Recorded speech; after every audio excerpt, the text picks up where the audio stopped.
I would say this is true because, again, when you're talking about cultural competencies, um, mental health manifests itself for us differently than it would for other communities. So we need to be informed about how does it manifest itself. We need to understand what is a mental health issue.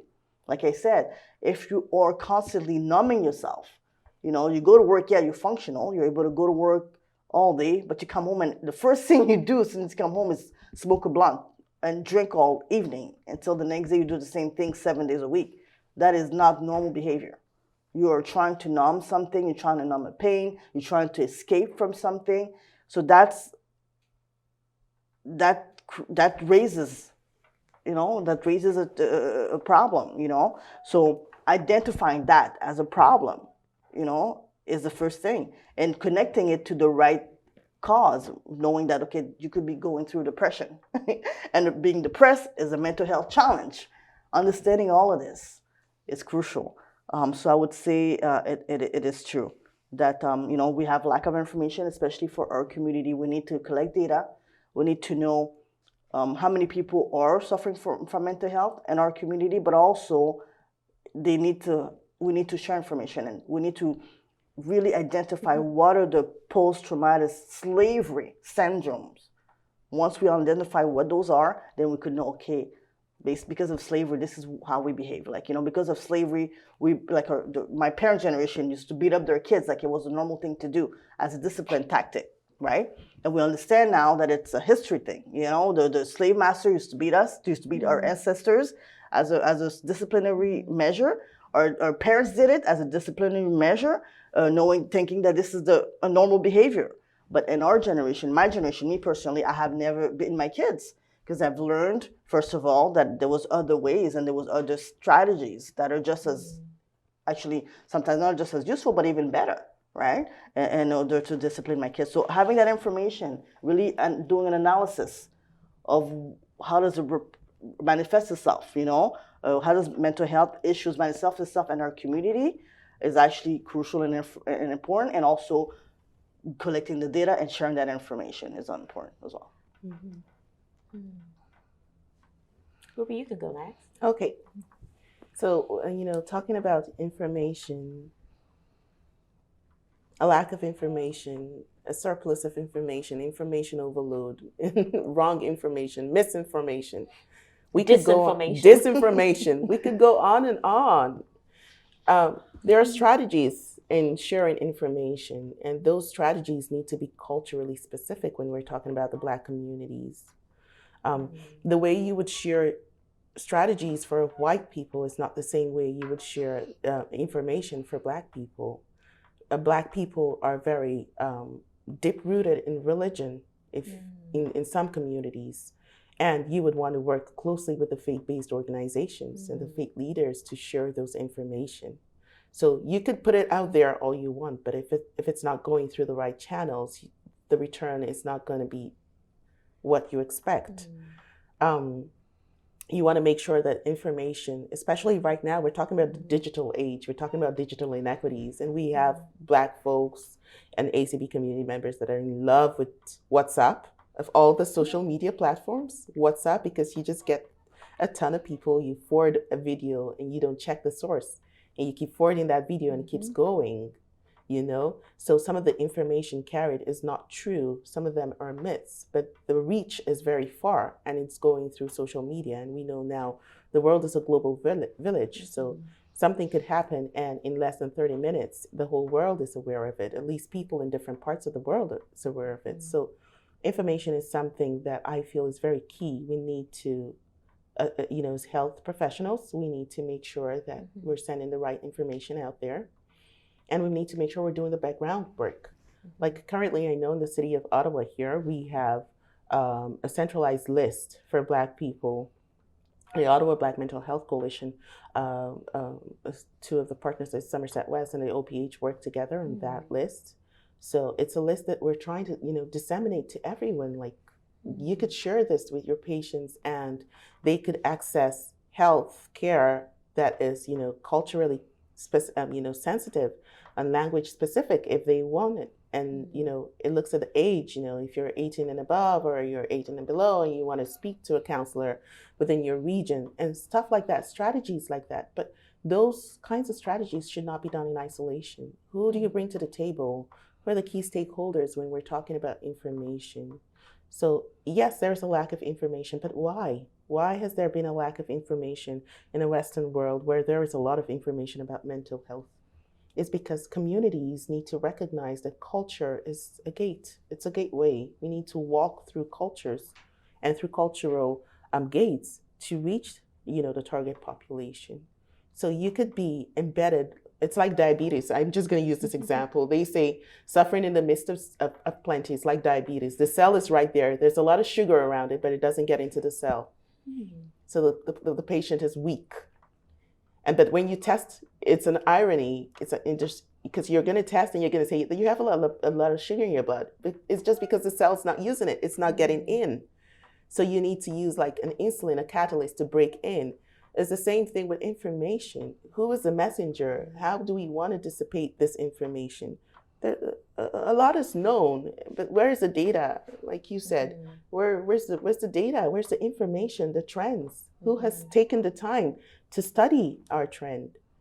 It is only now that we're having Black people being represented in medical illustrations by a Nigerian boy, who is now named the medical illustrator. And it was the picture of a Black baby in the womb was so powerful because it's never been seen. I've never seen it. Nobody's ever seen that. And it's new. And in a world where there has been medical illustrations for hundreds of years, it was blindsided that, that would be the one powerful picture. It's the same thing with information. So we're saying finding mental health care. You want to find mental health care. Do you know you're struggling? And who is the best person to tell you the signs that you're struggling? If we work with faith organizations and you have faith leaders saying, these are some of the signs that you're struggling, you could come in for some counseling. And then from there, if they see that it's advanced, if they are trained themselves to provide some form of counseling and identify more critical symptoms, then there's a referral chain. Then more people would know what it is because you're speaking to them in the language that they understand or through the culture that they understand through that lens. So it is more difficult because of a lack of information. It does not mean that there is no information. It's just that there is a lack of culturally appropriate, language-specific, sensitive information that can actually communicate with the target. This is really good, and thank you so much for talking about it. I actually think what we're even doing here today is actually providing information. This is a mental health promotion platform. I think it's just amazing to be able to do this here today. This is really part of our promotional efforts in terms of providing knowledge. But not just knowledge in a way that doesn't connect with people, but in a way that connects with people. So I feel grateful to be part of this platform right now because this is part of what mental health promotion is all about and providing the necessary information through a system, like you mentioned, Ruby, that can actually connect with other people. So we're doing this today, but yet lots of people are going to see it. And they're going to be talking about some of the deep things we've actually talked about today. And it's going to be very helpful. People are going to realize that, hey, I'm not alone when I have postpartum depression. I'm not alone when I feel really socially anxious. I'm not alone when I'm having post-traumatic stress symptoms. Because, Ruby, Keza, and Kafui, and Barbara have actually talked about it. And I heard it somewhere. So this is wonderful. And when we talk about mental health promotion, I really think we're really also starting from families. Everybody belongs to a family, whether they like their family or not. And so I think families are key in terms of spreading information. That is true. But also schools. Schools are a great place to also share appropriate information. Teachers and school boards need to get on board so that they can use their power to to share information that is positive about mental health and our well-being. And when we're talking about strategy, like systems, the format as well is important, right? Yeah. So we are talking, we're providing information, we're talking about the data, but the format is important because we know that people learn different ways. They have different learning styles. So learning through a video, format also reach out more people in our community because we know that's how a lot of them like to learn versus reading a book or reading, medical, documentations and things like that. So definitely wanted to touch up on that. That's true. That is so true. I think, Ruby, you mentioned when someone walks into a professional's office, who do they see? Representation is part of the problem, I think, in terms of working through the mental health stigma that we all face in our communities. I think the white culture faces that, the Black communities face that, indigenous cultures also face some of that as well. The Asian community, mental health is a stigma in all races.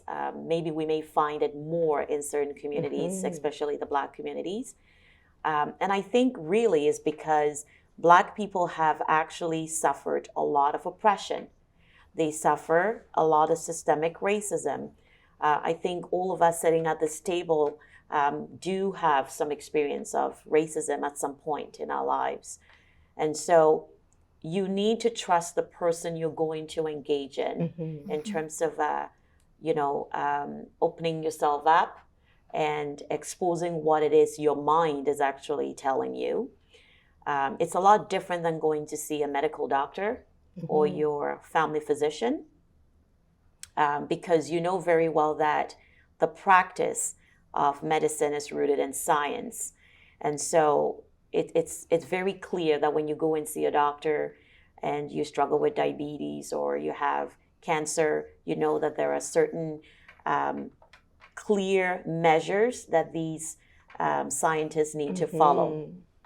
But when you go before a counselor, a therapist like myself, or a psychologist, you know that they are actually tapping into the unknown territory, which is really not a science. We can say in psychological research that that is scientific, but really what is going on in somebody's mind, you have no awareness of it until they bring that to light for you.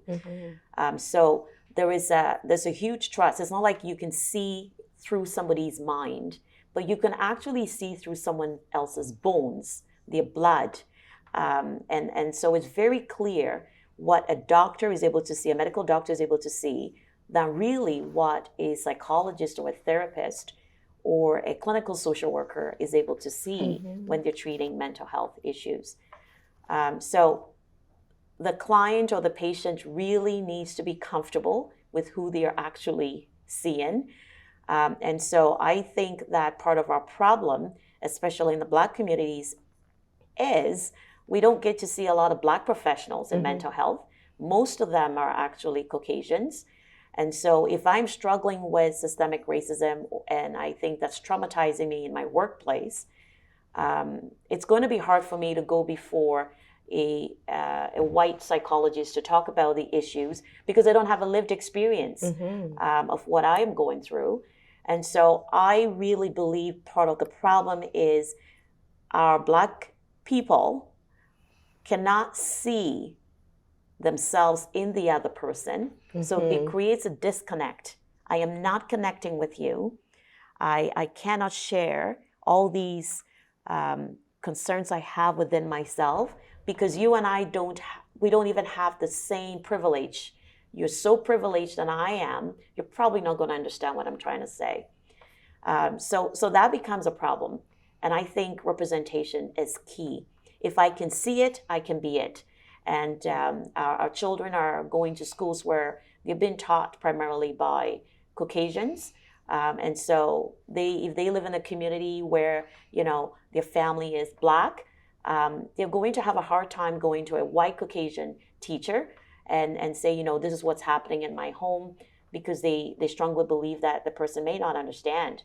But if our children are exposed to diversity in schools, they can actually say, oh, okay, I have this teacher I can go and talk to. They may not be my teacher, but I can see this Black teacher and I can go and talk to that Black teacher because they understand where I'm coming from.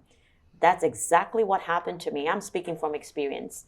I still remember starting University of Ottawa and taking some courses in science, and we had this chemistry teacher who was Nigerian, and oh my goodness, I felt that my understanding of chemistry was so much better than when I was being taught by somebody else who was not Black.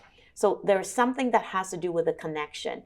When we're connected with people, we actually feel more relaxed and we feel more free to engage in conversations that are very deeply rooted.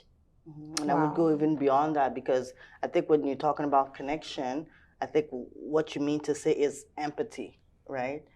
Because the thing is that when you're speaking with someone who you know who's gone through the same experience, and I know for a fact that there are members of the community who's gone through, the experience of seeking help for their mental health challenges because they were going through systemic racism, and the therapist literally prescribed them medication. You know what I mean? That was the solution to the problem. So I'm assuming that it's the reason why they felt that their protocol for this type of problem would be to prescribe the medicine is because maybe they didn't have the empathy to understand and to connect with that individual. So that could have been the situation. So definitely representation is everything, because our experiences, and like you said, it's not an exact science, right? It's not an exact science, but the science that you do have to have, the process that needs to take place is the understanding of your patient, to have empathy for what they're going through, and to also be able to connect, as you said, right? So in some communities, actually, Caucasian practitioners have an easier time of getting indigenous people to share very, very deeply and intimately about what their experience is. So there's rapport building, I guess, on both sides. And also there's a responsibility for Caucasian workers to become culturally competent, and realizing that that's an ongoing journey of discovery and an ongoing journey of learning. But also for me, I live in an urban environment, and in the past I've been an educator and I've taught Black students, and I am always wanting to learn about how to do a better job of meeting the needs. And in this day and age, we have to meet the mental health needs of our students as well.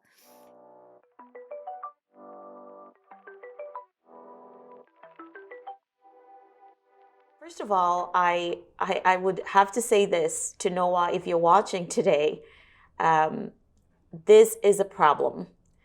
I think the best advice I would give you would be to reach out to your family physician. Your family physician is your primary healthcare provider.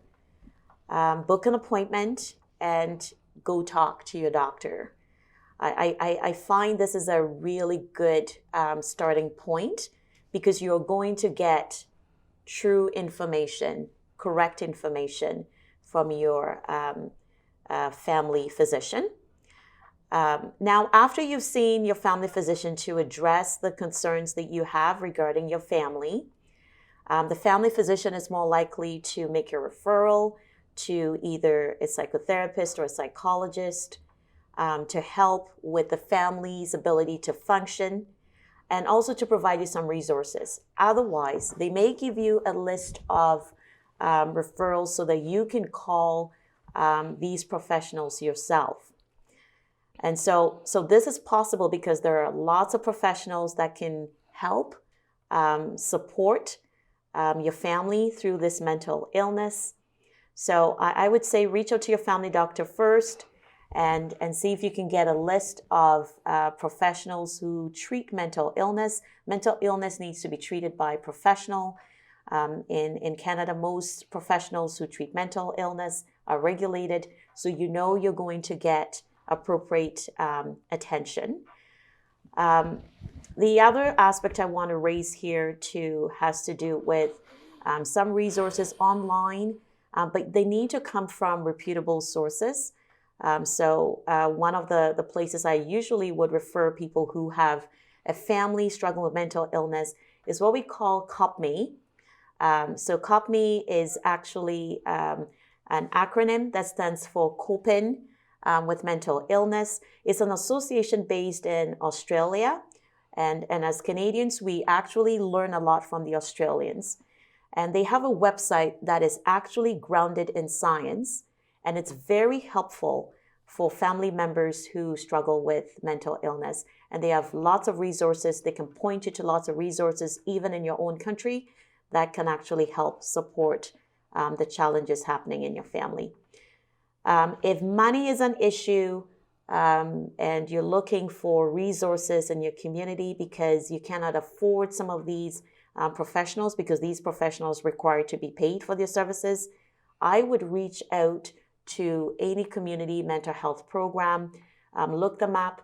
There are lots of them in Ottawa, and just call and speak to any of these organizations that are sponsored by the City of Ottawa or even by the provincial government.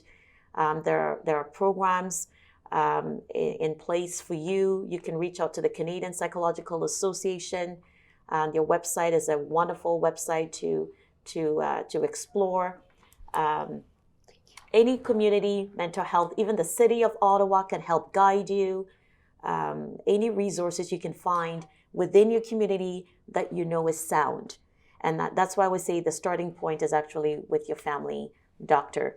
It's also not I would say it's actually a good practice to get involved with your faith community as well. Sometimes even just talking to your priest or elder, they can point you in the right direction as to where to get some more support. But this is something you really want to address, or even talk to someone in your school. A teacher can also provide you with some guidance as to how to go about some of these issues and where to get the necessary help. Fait que moi, ma réponse était, j'ai trois réponses. Il y a plusieurs manières que la discrimination raciale peut se manifester, mais les trois manières que moi j'ai voulu décrire, c'était d'une manière de l'agression, microagression en anglais, là, comme je dis, microagression. Par exemple, quand tu vas aller au travail, où ce que les membres de la communauté noire, la manière qu'ils se font traiter, ça va vraiment être subtil, on ne va pas le remarquer, mais la personne qui vit l'expérience le sait exactement qu'ils ont été déniés durant une rencontre, par exemple. On pourrait avoir une réunion, puis, mettons, juste une personne noire dans la réunion. Puis ça tombe qu'à chaque fois que cette personne-là essaie de poser une question, donner des commentaires, bien, sa réponse n'est pas vraiment, pas mis en avance, ils sont ignorés ou bien ils sont même déniés, là, que leur réponse, par exemple, mettons, Jacques, il va dire de quoi, puis la personne qui est en train de gérer la réunion va dire « Oh, Jacques, oui, ta réponse, oh, tu as totalement raison, je vais emmener ça au département de finances. » Après ça, Lucie, elle va dire quelque chose d'autre, puis on va dire « Oh, Lucie, oh mon Dieu, ce que tu dis, là, ça a vraiment du sens avec l'aspect stratégique. » Puis quand la personne noire donne un commentaire, ça va être comme « C'est quoi ton commentaire? Ah, ok, c'est beau. » Pour ça, la personne après, là, c'est comme « Ah oui, absolument, Jacques, là, tu sais. » Fait que le comportement est tellement drastique, la différence, comment que l'idée de la personne noire, comment que ça n'a pas été mis en avant, comment ça n'a pas été vraiment, tu sais, comme acknowledge, tu sais, comme on peut vraiment démontrer l'importance de sa contribution, tu sais, bien ça peut jouer dans l'insécurité de la personne, tu sais. Puis souvent, les personnes autour de la table ne s'en rendent même pas compte que ça vient d'arriver. Ils ne s'en rendent même pas compte que la seule personne noire dans la réunion, dans l'équipe, a été, tu sais, vraiment, dans le fond, totalement déniée puis ignorée quasiment, là, tu sais. Fait que, mais quand tu as des expériences de même, jour après jour, tu sais, moment après moment, à un moment donné, ça devient très, très lourd dans l'esprit de la personne. Fait que je dirais microagression, c'est une manière. Une autre manière, c'est quand il y a des résultats qui sont pas équitables, tu sais. Pour exemple, c'est pas un exemple, c'est pas comme un accident là, que tu vas aller dans une organisation, puis toutes les personnes qui sont à la table de décision sont juste des Blancs, ou bien juste des hommes, des blancs noirs, tu sais.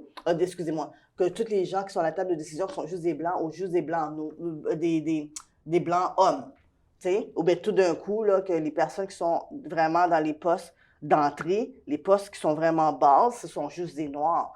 C'est pas un accident, là. Tu sais, les Noirs, ils ont autant de niveau d'éducation que les Blancs, ils ont autant de niveau d'expérience que les Blancs. Fait que c'est vraiment un processus stratégique de créer ce genre de disparité-là.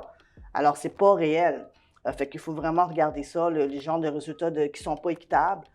Puis aussi, mon dernier point, c'est quand que tu as des crimes haineux, où ce que les gens, ils disent le mot haine, ils appellent quelqu'un d'un mot qui est pas approprié, là, ils les appellent nègre ou bien quoi que ce soit, ou bien ils les traitent de nom tu sais, avec ton hijab, tu sais, fait que vraiment, ça peut être des crimes haineux, des gens qui ont des propos, puis des paroles, des discours qui sont très offenseuses vis-à-vis les personnes qui sont racialisées ou bien qui sont noires.